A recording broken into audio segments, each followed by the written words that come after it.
মুখের সুস্বাস্থ্য শারীরিক সুস্থতার পরিপূরক, এই কথাটি আমরা কম বেশি সকলে জানি। মুখের সুস্বাস্থ্য নিশ্চিত করা গেলে মুখের বিভিন্ন রোগের পাশাপাশি অনেক ধরনের শারীরিক সুস্থতা নিশ্চিত করা সম্ভব। গবেষণায় দেখা গেছে দাঁত এবং মাড়ির বিভিন্ন রোগের কারণে শারীরিক বিভিন্ন সমস্যা যেমন হার্ট অ্যাটাক, কিডনি সমস্যা, ব্রেন স্ট্রোক, স্বল্প ওজনের শিশুর জন্ম, গর্ভপাত থেকে শুরু করে বিভিন্ন ধরনের জটিল রোগ জড়িত। সুধী দর্শক মণ্ডলী, আসসালামু আলাইকুম। আমি ডাক্তার মোহাম্মদ সাব্বির হাসান। আজকের এই ভিডিওতে আমি আপনাদের সামনে আলোচনা করব দাঁত ও মাড়ির স্বাস্থ্য সুরক্ষায় আমাদের কি কি করণীয় আছে। নিয়মিত মুখের যত্ন নিলে দাঁতের কার্যকারিতা এবং সৌন্দর্য যেমন রক্ষা পায়, তেমনি মুখের দুর্গন্ধ দূর হয়, মুখের ক্যান্সার প্রতিরোধ করা সম্ভব হয়। এছাড়া মাড়ির বিভিন্ন রোগের কারণে আপনার মূল্যবান দাঁতটি অকালে হারানোর প্রবণতা অনেকটা কমে যায়। দাঁত ও মাড়ির স্বাস্থ্য সুরক্ষায় আমাদের কি কি করণীয় সেগুলো হচ্ছে: প্রতিদিন সকালে নাস্তা করার পর এবং রাতে ঘুমাতে যাওয়ার আগে অবশ্যই টুথব্রাশ এবং টুথপেস্ট দিয়ে 2 মিনিট সঠিক নিয়মে আপনাকে দাঁত পরিষ্কার করতে হবে বা দাঁত ব্রাশ করতে হবে।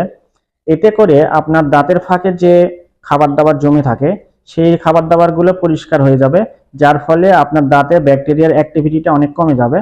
এ কারণে আপনার দাঁতে কোনো ক্যাভিটি বা ক্যারিজ হবে না। কয়লা, ছাই এবং লবণ ইত্যাদি যদি আপনি দাঁতের মাজন হিসেবে ব্যবহার করে থাকেন তাহলে আজই এটি পরিহার করুন, কেননা এগুলো দাঁত ক্ষয়ের অন্যতম প্রধান কারণ।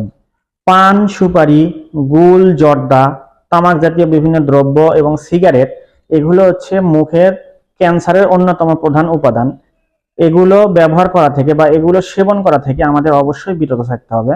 চকলেট, আইসক্রিম, কোল্ড ড্রিঙ্কস, পাউরুটি, বিস্কিট বা সফট ড্রিঙ্কস এগুলো আমাদের অনেকেরই পছন্দ।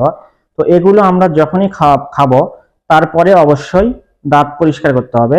যদি আপনার দাঁতের ফাঁকে যদি এই খাবার দাবার যদি জমে থাকে তাহলে আপনি কুলি করতে পারেন, অথবা কুলি করার মাধ্যমেও যদি এগুলো দাঁতের গোড়ায় লেগে থাকে তাহলে আপনি চাইলে শুধু ব্রাশ দিয়ে জায়গাটা পরিষ্কার করে নিতে পারেন।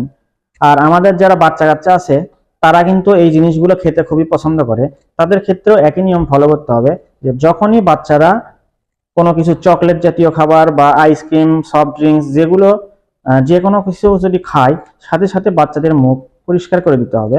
এতে করে বাচ্চাদের দাঁতে ক্যারিজ বা ক্যাভিটি হবে না। দাঁতের কালো গর্ত দাঁত ক্ষয়ের অন্যতম প্রধান কারণ। তাই আপনার দাঁতটি ব্যথা হওয়ার পূর্বেই একজন বিডিএস সার্জনের কাছে গিয়ে আপনার দাঁতটি পরীক্ষা করান এবং প্রয়োজনীয় ট্রিটমেন্ট গ্রহণ করুন। অন্যথায় আপনার চিকিৎসা ব্যয়, সময় এবং ঝুঁকি সবগুলোই বৃদ্ধি পাবে। প্রতি 3 মাস পর পর আপনার দাঁতের যে ব্রাশটা আছে সেটি পরিবর্তন করতে হবে, কেননা 3 মাস থেকে 4 মাস একটা ব্রাশ ব্যবহার করলে ব্রাশের যে সফট ব্রিসেলগুলো আছে এগুলো আঁকা বাঁকা হয়ে যায়। এই আঁকা বাঁকা ব্রিসেলগুলো দিয়ে যখন আপনি দাঁত ব্রাশ করবেন তখন আপনার দাঁত এবং মাড়ি ক্ষতিগ্রস্ত হবে।